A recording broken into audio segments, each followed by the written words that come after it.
दोस्तों, 8वें वेतन आयोग से संबंधित नवीनतम अपडेट आ रहा है सीधे लोकसभा से। जी हां दोस्तों, लोकसभा में तारांकित पूछे गए प्रश्नों के जवाब दिए हैं स्वयं वित्त मंत्री सीतारमण जी ने। तो क्या है पूरी खबर, जानेंगे दोस्तों इस वीडियो में। लेकिन इससे पहले मेरा आप सबसे निवेदन है, यदि आपने अभी तक हमारे इस चैनल को सब्सक्राइब नहीं किया है तो प्लीज़ इसे सब्सक्राइब अवश्य कर लें। सब्सक्राइब करने के बाद में बेल आइकन के बटन को प्रेस करना बिल्कुल न भूलें, ताकि जब भी कभी इस प्रकार की कोई भी सूचना, जानकारी या जीवन का अनुभव साझा करूं तो उसकी सूचना सबसे पहले आपको प्राप्त हो।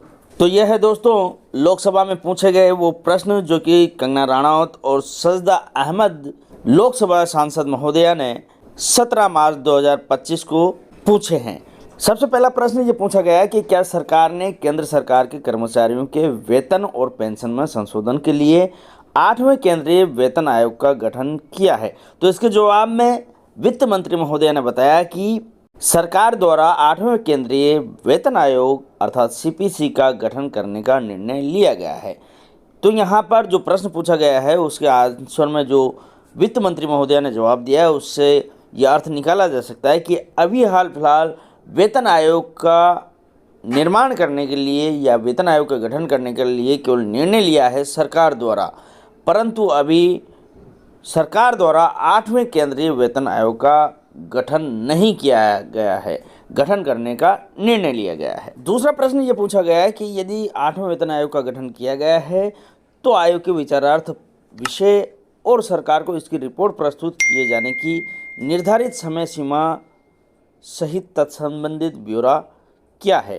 तो इसके जवाब में वित्त मंत्री महोदय ने ये कहा है कि इस संबंध में यथा समय पर निर्णय लिया जाएगा। मतलब अभी कोई इस पर समय सीमा निर्धारित नहीं की गई है कि कब तक इसकी रिपोर्ट प्रस्तुत होगी, क्योंकि अभी 8वें वेतन आयोग का गठन किया ही नहीं गया है, तो समय सीमा निर्धारित अभी नहीं हुई है। जब 8वें वेतन आयोग का गठन कर लिया जाएगा तब उसको समय दिया जाएगा कि आप इतने समय में रिपोर्ट प्रस्तुत कीजिए। इसके आगे सांसद महोदया द्वारा जो प्रश्न पूछा गया है वो यह है कि 7वें केंद्रीय वेतन आयोग के स्तर पर केंद्र सरकार के ऐसे कर्मचारियों और पेंशन भोगियों की अनुमानित संख्या कितनी है जिनके 8वें केंद्रीय वेतन आयोग से लाभान्वित होने की संभावना है, और ओडिशा सहित देश भर में इससे उपभोग और आर्थिक विकास को किस प्रकार बढ़ावा मिलने की संभावना है।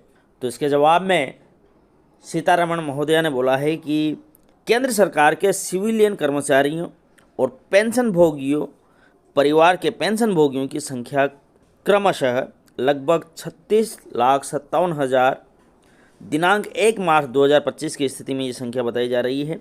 सिविलियन कर्मचारियों की संख्या 36,57,000 है और पेंशन भोगियों और परिवार के पेंशन भोगियों की संख्या 33,91,000 है, जो कि 31 दिसंबर 2024 की स्थिति के अनुसार है। रक्षा कार्मिक और पेंशन भोगी भी लाभान्वित होंगे।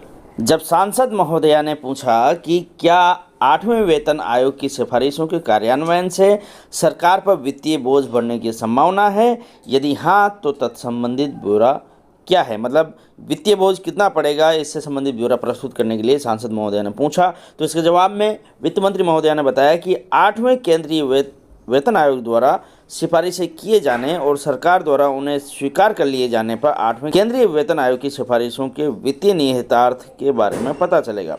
तो यहाँ पर वित्त मंत्री महोदया ने सीधा सीधा कहा है कि जब 8वां वेतन आयोग की सिफारिशें आ जाएगी और उन्हें सरकार द्वारा स्वीकार कर लिया जाएगा, उसके बाद में इसके से संबंधित विस्तृत जानकारी पता चलेगी। इसके आगे सांसद महोदया ने प्रश्न पूछा कि क्या सरकार ने राजकोषीय नीतियों और सरकारी व्यय पर 8वें केंद्रीय वेतन आयोग के प्रभाव का आकलन करने के लिए कोई अध्ययन किया है या कर्मचारी संघों, पेंशन भोगियों और अन्य हितधारकों के साथ कोई परामर्श किया है। तो इसके जवाब में वित्त मंत्री महोदया ने जवाब दिया कि विचारार्थ विषय पर रक्षा मंत्रालय, गृह मंत्रालय, कार्मिक एवं प्रशिक्षण विभाग और राज्यों सहित प्रमुख स्टेक होल्डरों से इनपुट मांगे गए हैं। 8वें केंद्रीय वेतन आयोग द्वारा सिफारिशें किए जाने और सरकार द्वारा उन्हें स्वीकार कर लिए जाने के बाद ही 8वें वेतन आयोग के प्रभाव का मूल्यांकन किया जा सकता है।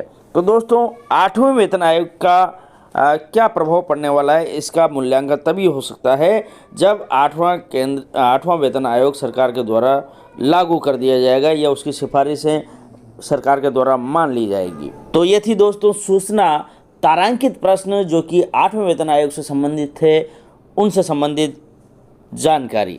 दोस्तों यदि आप ये तारांकित प्रश्न जो पूछे गए हैं लोकसभा में, उनके प्रश्न साथ ही वित्त मंत्री महोदय द्वारा जो जवाब दिए गए हैं उनकी कॉपी लेना चाहते हैं या पाना चाहते हैं, तो आप हमारे टेलीग्राम चैनल शिक्षक ज्ञान बाय अनिल के माध्यम से ले सकते हैं। उसका लिंक मैं डिस्क्रिप्शन बॉक्स में डाल दूंगा। आपने पूरा वीडियो देखा दोस्तों, इसके लिए आपका बहुत बहुत धन्यवाद, शुक्रिया।